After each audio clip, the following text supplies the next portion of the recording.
Hello दोस्तों, स्वागत है आपका एक बार फिर आपके अपने यूट्यूब चैनल उत्तराखंड 360 में। कैसे हैं आप सब लोग? उम्मीद है आप सब बहुत अच्छे होंगे, बहुत अच्छे से अपना ध्यान रख रहे होंगे, बहुत अच्छी आपकी स्टडी चल रही होगी, बहुत अच्छे से आप रिवीजन कर रहे होंगे। तो एक पॉजिटिविटी के साथ आप अपना रिवीजन करते जाइए और आपको बहुत ही जल्द आपका अच्छा परिणाम मिलेगा, ठीक है? आपकी मेहनत का बहुत ही जल्द आपको सफल परिणाम मिलेगा। बढ़ते हैं दोस्तों आज के महत्वपूर्ण सेशन की तरफ। आज का आपका पहला प्रश्न है दोस्तों, राज्य के वन क्षेत्रों में स्थित खदानों से खनिजों का खनन निम्न में से किसके द्वारा किया जाता है? ऑप्शन है आपके खनिज निगम, उत्तराखंड वन विकास निगम, कुमाऊं मंडल विकास निगम या फिर गढ़वाल मंडल विकास निगम। तो देखिए दोस्तों, जो राज्य के वन क्षेत्र हैं वहां पर जो खदानें हैं खनिजों की, उनमें खनन का कार्य करता है आपका उत्तराखंड वन विकास निगम। ठीक है दोस्तों, पूछा गया प्रश्न है पिछले कुछ पेपरों में। बढ़ते हैं आगे। अगला प्रश्न है दोस्तों आपका, श्यामपुर अति हिमीकृत वीर्य उत्पादन केंद्र कहाँ स्थित है?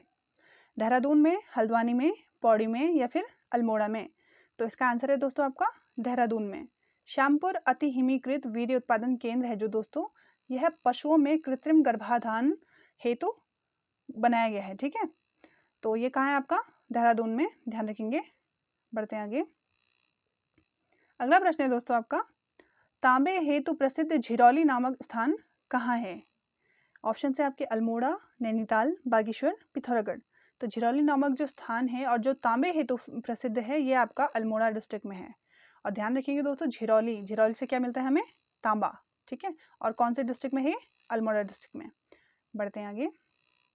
अगला प्रश्न है दोस्तों आपका, राज्य के पर्वतीय क्षेत्रों की अधिकांशतः मृदा का पीएच मान क्या होता है?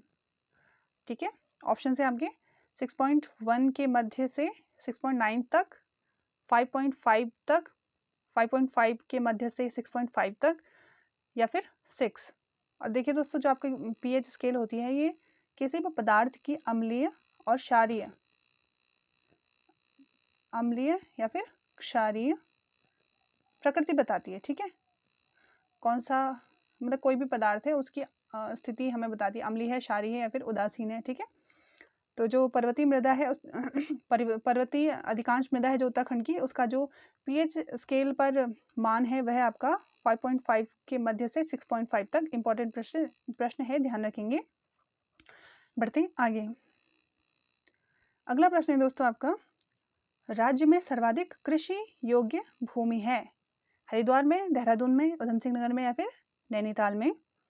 अपनी माइंड में ज़रूर आंसर दीजिएगा, रिवीजन बहुत अच्छा होगा आपका और आपका सेल्फ टेस्ट भी हो रहा होगा। ठीक है दोस्तों, गलत लिख दिया,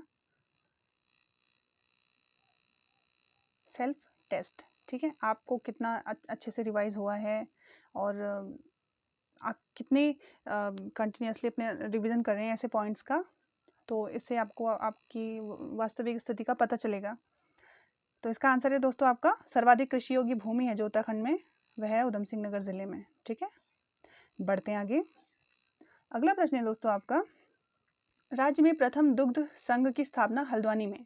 पहले तो इस पॉइंट को ध्यान रखेंगे कि राज्य में जो प्रथम दुग्ध संघ की स्थापना की गई थी वो हल्द्वानी में की गई थी। और अभी का जो प्रश्न है वो है कि कब की गई थी। ऑप्शन है आपके 1945 में, 1959 में, 1948 में या फिर 1949 में। इसका आंसर है आपका हल्द्वानी में दुग्ध संघ की स्थापना की गई थी प्रथम 1949 में, 1949 में। ठीक है दोस्तों, ध्यान रखेंगे। बढ़ते हैं आगे। अगला प्रश्न है दोस्तों, स्वतंत्रता के बाद राज्य में पहला भूमि बंदोबस्त कब किया गया? 1950-54 में, 1960-64 में, 1970-74 में या फिर निम्न में से कोई नहीं। तो इसका आंसर है दोस्तों आपका स्वतंत्रता के बाद राज्य में पहला भूमि बंदोबस्त किया गया दोस्तों 1960-64 में। ठीक है, ध्यान रखेंगे। बढ़ते हैं आगे, ये भी पूछा गया प्रश्न है पिछले एग्जाम में। अगला प्रश्न है दोस्तों, प्रदेश के कितने जिलों में चाय विकास कार्यक्रम संचालित है? तो ये जिले ऑप्शन हैं आपके 13 के 13 जिलों में, 11 जिलों में, 9 जिलों में या फिर 7 जिलों में। आंसर है दोस्तों आपका 9 जिलों में। प्रदेश के 9 जिलों में चाय विकास कार्यक्रम संचालित है। ठीक है, और वो 9 जिले कौन कौन से हैं? अल्मोड़ा, नैनीताल, चंपावत, पिथौरागढ़, बागेश्वर, रुद्रप्रयाग, पौड़ी, चमोली और देहरादून। ठीक है, बाकी के जो 4 जिले बचे उनमें ये कार्यक्रम संचालित नहीं है। कमेंट में उन 4 जिलों के नाम लिखिएगा। हो सकता है क्वेश्चन घुमा के आ जाए कि निम्न में से किस में चाय विकास कार्यक्रम संचालित नहीं है, ठीक है। तो ध्यान रखेंगे, आपको पता है कि चाय भी बहुत इम्पोर्टेंट टॉपिक रहता है एग्जाम्स की दृष्टि से, और बहुत सारे क्वेश्चंस यहाँ से प्रीवियस पेपरों में बने हैं। तो बढ़ते हैं आगे, ध्यान रखेंगे। अगला प्रश्न है दोस्तों आपका, देहरादून स्थित भगवान दत्तात्रेय का कौन सा सिद्ध पुत्र प्राप्ति हेतु प्रसिद्ध है? देखिए, देहरादून में 4 सिद्ध हैं, ये चारों सिद्ध देहरादून में हैं। अब पूछा जा रहा है कि और ये किसके सिद्ध हैं? भगवान श्री दत्तात्रेय के, ठीक है। इनके 84 सिद्धों में से 4 सिद्ध हमारे देहरादून में हैं।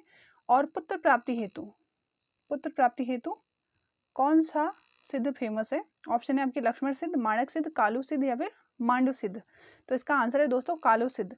जो कालू सिद्ध है यह पुत्र प्राप्ति हेतु फेमस है, ठीक है, ध्यान रखेंगे। कालू सिद्ध पुत्र प्राप्ति हेतु फेमस सिद्ध है, और भगवान दत्तात्रेय का ये सिद्ध है, उनमें से 4 सिद्धों में से एक है। अब देखिए दोस्तों, कंफ्यूजिंग रहता है ना इतना, कैसे चीज़ें ध्यान रखे कोई भी इंसान। तो ध्यान रखिएगा कि कोई भी बच्चा है, उसे सपोज कोई बेटा है, तो उसे प्यार से क्या कह देते हैं? मेरा कालू, इस तरह से ट्रीट कर सकते हैं ना, बच्चों को प्यार से बोलते हैं कुछ भी, जो भी मुंह में एकदम पेट नेम आता है हमारा। तो कालू एक पेट नेम भी होता है किसी बच्चे का, और यहाँ पे पुत्र प्राप्ति है तो बोला है, तो ध्यान रखेंगे, थोड़ा इजी रह जाएगा, मतलब कनेक्ट करना आपको। कालू सिद्ध पुत्र प्राप्ति है तो फेमस है, ठीक है। बढ़ते हैं आगे। अगला प्रश्न है दोस्तों आपका, प्राचीन नागनाथ मंदिर किस जनपद में है? देखिए दोस्तों, जो क्वेश्चंस मैं पूछ रही हूँ आपसे, जिनका रिवीजन करा रही हूँ आपको ये खुद ही सेल्फ टेस्ट देना है अपने माइंड में, टेस्ट, और क्या करना है, स्कोर बताना है नीचे कमेंट में, ठीक है। तो अभी का जो प्रश्न है आपका ये है, प्राचीन नागनाथ मंदिर किस जनपद में है? ऑप्शन है आपके टिहरी में, पिथौरागढ़ में, पौड़ी में या फिर चंपावत में। आंसर है दोस्तों आपका चंपावत में, ठीक है। नागनाथ मंदिर आपका चंपावत जिले में है। बढ़ते हैं आगे। अगला प्रश्न है दोस्तों आपका, शंकर गुफा स्थित है केदारनाथ में, विष्णुप्रयाग में, नंदप्रयाग में, फिर देवप्रयाग में? शंकर गुफा स्थित है दोस्तों आपका देवप्रयाग में, ठीक है। शंकर गुफा कहाँ स्थित है? देवप्रयाग में, टिहरी के देवप्रयाग में। बढ़ते हैं आगे। अगला प्रश्न है दोस्तों आपका, निम्न में कौन सा प्रयाग सर्वाधिक ऊंचाई पर स्थित है? ऑप्शन है आपकी कर्णप्रयाग, रुद्रप्रयाग, नंदप्रयाग या फिर विष्णुप्रयाग। तो आंसर है दोस्तों आपका विष्णुप्रयाग। इन प्रयागों में से सर्वाधिक ऊंचाई पर कौन सा प्रयाग स्थित है? विष्णुप्रयाग। आप कमेंट में बताइए कि विष्णुप्रयाग में किन 2 नदियों का संगम होता है, ठीक है। संगम किन किन नदियों का होता है, क्योंकि ये भी पूछा जाता है, और अगर रिवाइज ना किया जाए तो उत्तराखंड का राज्य पुष्प क्या है, ये इंसान गलत करके आ जाता है। बढ़ते हैं आगे। अगला प्रश्न है, निम्न में से किसे विश्व धरोहर सूची में जोड़ा गया है? ऑप्शन है आपके फूलों की घाटी, कॉर्बेट पार्क, फूलों की घाटी वो नंदा देवी पार्क को, मतलब नंदा देवी बायोस्फीयर रिजर्व है जो, बिनसर पहाड़ी। तो इसका आंसर है दोस्तों आपका ऑप्शन नंबर 3। देखिए, ये एक नॉर्मल सा प्रश्न है, पर इस प्रश्न से आपको ये बताने की कोशिश कर रही हूँ मैं कि जब भी आप कोई भी क्वेश्चन अटेम्प्ट करो दोस्तों, तो सारे ऑप्शंस को एक बार अच्छे से पढ़ लेना, ठीक है। अगर आप सपोज हम क्या करते हैं, हवा में एक बार प्रश्न देख लिया और उसको हमें लगता है कि हल्का है, तो उसे हम फिर मन में हल्का ले लेते हैं। उसके बाद हम देखते हैं पहला ऑप्शन क्या है, फूलों की घाटी। तो आपको पता है कि फूलों की घाटी को विश्व धरोहर सूची में जोड़ा गया है, तो हम क्या कर देते हैं, सीधे उसे टिक कर देते हैं। पर उसका आंसर वो नहीं होता, उसका आंसर आपका ये है, क्योंकि इन दोनों को शामिल किया गया है ना। तो ये एक तरह से क्वेश्चन घुमा दिया जाता है और यहीं पे हम लोग फंस जाते हैं, ठीक है। ध्यान रखेंगे इस प्रकार के प्रश्नों को भी। बढ़ते हैं आगे। अगला प्रश्न है दोस्तों आपका, बाड़ाहाट का थौल किस मेले को कहा जाता है? बाड़ाहाट का थौल किस मेले को कहा जाता है? ऑप्शन है आपके देवलांग मेला, वारुणी पंचकोशी मेला, माघ मेला या फिर निम्न में से कोई नहीं। तो आंसर है आपका बाड़ाहाट का थौल कहा जाता है दोस्तों माघ मेले को, ठीक है। अब ध्यान रखेंगे, देवलांग मेला है आपका मतलब उत्तरकाशी। देखिए, बाड़ाहाट उत्तरकाशी का ही एक प्राचीन नाम है। देवलांग मेला उत्तरकाशी, वारुणी पंचकोशी यात्रा उत्तरकाशी, और माघ मेला उत्तरकाशी, और माघ मेले को ही बाड़ाहाट का थौल कहा जाता है, ध्यान रखेंगे। बढ़ते हैं आगे। अगला प्रश्न है दोस्तों आपका, 2011 की जनगणना के अनुसार जनघनत्व में उत्तराखंड का भारत में कौन सा स्थान है? ऑप्शन है आपके 13वां, 17वां, 20वां या फिर 26वां। तो देखिए जनसंख्या घनत्व के मामले में उत्तराखंड का भारत में स्थान है 2011 की जनगणना के अनुसार 26वां। ठीक है दोस्तों, ध्यान रखेंगे क्या है, 26वां है और ये टोटल वाला है। ठीक है, टोटल टोटल मतलब कि जो हमारे राज्य हैं प्लस जो हमारे केंद्र शासित प्रदेश हैं, केंद्र शासित प्रदेश और जो हमारे राज्य हैं, इन सबको मिला के 26वां स्थान है उत्तराखंड का जनसंख्या घनत्व में। अब देखिए दोस्तों, जनसंख्या घनत्व क्या होता है, प्रति वर्ग किलोमीटर में रहने वाले लोगों की संख्या। ठीक है, बढ़ते आगे। अगला प्रश्न है दोस्तों आपका, 2011 की जनगणना के अनुसार उत्तराखंड में महिला साक्षरता है 71%, 72%, 70.70% या फिर 70%।